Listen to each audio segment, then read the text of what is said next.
Hello అండి, నమస్తే. నేను మీ కీర్తి. వెజ్ కర్రీస్లోకైనా నాన్ వెజ్ కర్రీస్లోకైనా సూపర్గా ఉండే బగారా రైస్ ఎలా చేయాలో చూసేద్దాం రండి. ముందుగా ఇందుకోసం ఒక అడుగు మందం గల గిన్నె పెట్టుకోవాలండి. ఇందులో ఒక 2 టేబుల్ స్పూన్ల నూనె వేసుకోవాలి. ఇది అచ్చంగా నెయ్యితో అయినా చేసుకోవచ్చండి. ఇందులో ఒక 10 జీడిపప్పు పలుకులు వేసుకొని మీడియం ఫ్లేమ్లో పెట్టుకొని దోరగా వేగనివ్వాలి. ఎక్కువ మాడకూడదండి, మీడియం ఫ్లేమ్లో పెట్టుకుంటే కరెక్ట్గా వేగుతాయి. తర్వాత ఇందులో మనం బిర్యానీ మసాలా అంతా కూడా వేసుకోవాలి. ఒక 6 లవంగాలు, ఒక 6 యాలకులు, కాస్త పట్ట, స్టార్ అనాసలు ఒక 2, 3 బిర్యానీ ఆకులు, ఒక టేబుల్ స్పూన్ సోంపు అన్నీ కూడా ఈ విధంగా వేసుకోవాలండి. నేను ఇక్కడ 2 కప్పులకి చేస్తున్నాను బగారా రైస్. 1 కప్పు చేసుకునే పని అయితే ఈ మసాలా దినుసులు 1, 2 తగ్గించుకుంటే సరిపోతుంది. ఇందులోనే ఒక 4 పచ్చిమిర్చి చీలికలు కూడా ఈ విధంగా పొడవుగా కట్ చేసి వేసుకోండి. మీరు కొంచెం స్పైసీగా కావాలనుకుంటే మరొక 2 కూడా యాడ్ చేసుకోవచ్చు. పచ్చిమిర్చి కాస్త వేగిన తర్వాత ఇందులో మనము ఒక పెద్ద ఉల్లిపాయని ఈ విధంగా ముక్కలుగా కట్ చేసుకొని వేసేసుకోవాలండి. ఈ ఉల్లిపాయని కొంచెం వేగనివ్వాలి. ఈ ఉల్లిపాయ కాస్త మెత్తబడిన తర్వాత ఇందులో ఒక 2 టేబుల్ స్పూన్ల అల్లం పేస్ట్ అయితే వేసేసుకోవాలండి.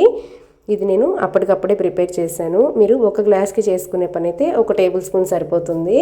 ఈ అల్లం వెల్లుల్లి పేస్ట్ పచ్చి వాసన పోయేంత వరకు ఈ విధంగా వేపుకోవాలి. తర్వాత ఇందులో ఒక గుప్పెడు పుదీనా, గుప్పెడు కొత్తిమీర వేసి కలిపెట్టుకోవాలి. ఒక 2 నిమిషాల్లోనే ఇవి చక్కగా మగ్గిపోతాయి. ఈ విధంగా అంతా ఒకసారి కలుపుకున్న తర్వాత ఇందులో మనము బియ్యానికి సరిపడా నీళ్లు వేసుకోవాలండి. ఇక్కడ బాస్మతి రైస్ తీసుకున్నాను కదా, నేను 1 గ్లాస్కి 1.25 గ్లాస్ వాటర్ వేసుకున్నానండి. ఇక్కడ నేను 2 గ్లాసులు తీసుకున్నాను కాబట్టి 2 సార్లుగా అదే విధంగా యాడ్ చేసుకున్నాను. ఇదే రైస్ మనము మామూలు రైస్తో కూడా చేసుకోవచ్చు. దానికైతే 1కి 2 గ్లాసులు వాటర్ వేసుకుంటే సరిపోతుందండి. తర్వాత ఇందులోనే రుచికి సరిపడా ఉప్పు వేసుకొని ఈ టైంలోనే మనము ఉప్పు అనేది కరెక్ట్గా అడ్జస్ట్ చేసేసుకోవాలి. తర్వాత ఈ నీళ్ళని మనము బాగా తెరలివ్వాలి. ఈ విధంగా మూత పెడితే ఒక 2-3 నిమిషాల్లోనే నీళ్లు బాగా తెల్లిపోతాయి. నేను ఈ బాస్మతి రైస్ని ఒక అర్ధగంట ముందే నానపెట్టుకున్నానండి. ఇలా నానపెట్టుకోవడం వల్ల మనకు రైస్ అనేది సాఫ్ట్గా ఉడికిపోతుంది. తర్వాత నీళ్ళన్నీ వంపేసి ఈ విధంగా తెరలే నీళ్ళల్లో బాస్మతి రైస్ని యాడ్ చేసుకోవాలి. ఒకసారి ఈ బాస్మతి రైస్ యాడ్ చేసిన తర్వాత ఎక్కువసేపు గట్తో స్పీడ్గా కలిపెట్టకూడదండి. అలా కలిపెడితే మనకు రైస్ అయితే విరిగిపోయే ఛాన్స్ ఉంటుంది. ఆల్రెడీ నానిన రైస్ కాబట్టి మనము స్లోగా కలిపెట్టుకొని తర్వాత ఇది మీడియం ఫ్లేమ్లో పెట్టుకొని రైస్ అంతా కూడా ఉడకనివ్వాలి.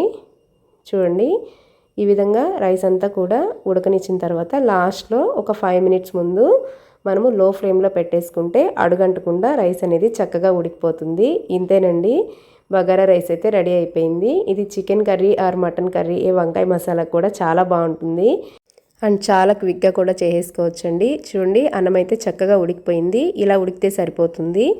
సింపుల్గా క్విక్గా చేసుకుని బగారా రైస్ని మీరు కూడా ఒకసారి తప్పకుండా ట్రై చేయండి. మీకు ఎలా వచ్చిందో నాకు కామెంట్ ద్వారా తెలియచేయండి. వీడియో నచ్చితే లైక్ చేయండి, ఛానల్ కూడా సబ్స్క్రైబ్ చేసుకోండి. థ్యాంక్స్ అండి. Thanks for watching.